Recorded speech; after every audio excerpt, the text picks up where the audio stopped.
Welcome to Slice of Life Talks. This is a safe place where we sit down, have a cup of coffee, and talk about pop culture. This podcast covers a variety of topics from books to movies to TV shows. This is also the place where I give out positive feedback and inspirational quotes that will help you make your day better. So sit back, relax, and enjoy. In the last episode, I talked about anime and its growing popularity.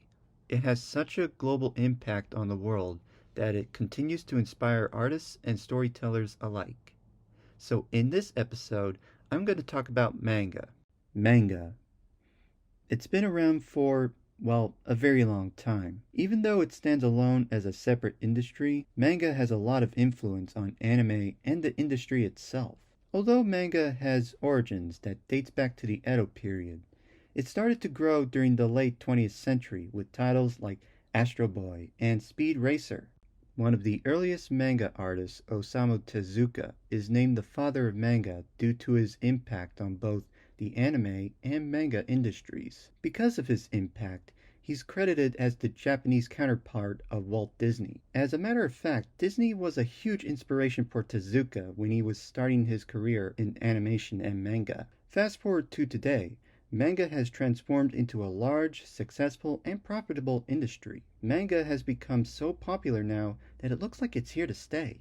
As a casual fan of anime, I am no stranger to manga. When I was walking through the bookstore one day, I came across the first issue of Hunter x Hunter, and I got hooked right away. I started to read titles like Fairy Tail, My Hero Academia, and The Seven Deadly Sins. They're good manga. I highly recommend everybody should read them.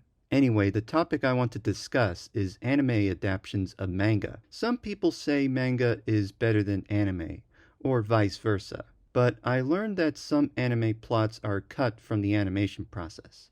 This is either due to budget cuts or time restraints. That's not so different from film adaptations of books in Hollywood.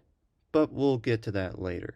I will say this, sometimes removing certain plot points from the anime will cause some problems from manga readers. For instance, Akane ga Kill caused a lot of outrage from fans, not only for killing off the main characters, but for not including the original ending from the manga.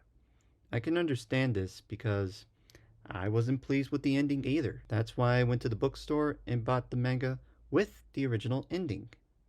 Admittedly, that's why I like the manga better than the anime. Here's another example. Nezukoi False Love. Now the anime is okay, but the manga has a more thorough storyline. But before I get into that, there will be spoilers ahead, so a spoiler alert is now in effect. The problem with the anime is, it never got the ending it deserved. I mean, we never see the main guy get the girl, or find out what was in that locket. The anime ends where the two main characters postpone their love until further notice, and they get lunch together for some reason. To be honest, I wasn't impressed by the ending, so just like Akane ga Kill, I went to the bookstore, bought the last issue, and liked the ending. Not to compare apples and oranges, but manga is not so different from books as far as film adaptations go, and we all know that Hollywood doesn't have a good history with adapting manga into film.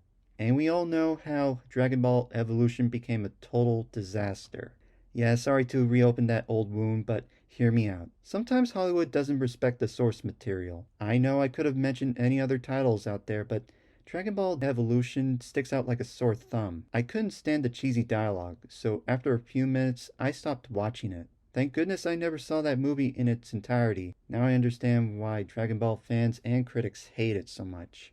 Despite the bad film adaptations, there are some good titles out there that Hollywood got right. Pokemon Detective Pikachu and Alita Battle Angel. Both good films, I highly recommend you watch them.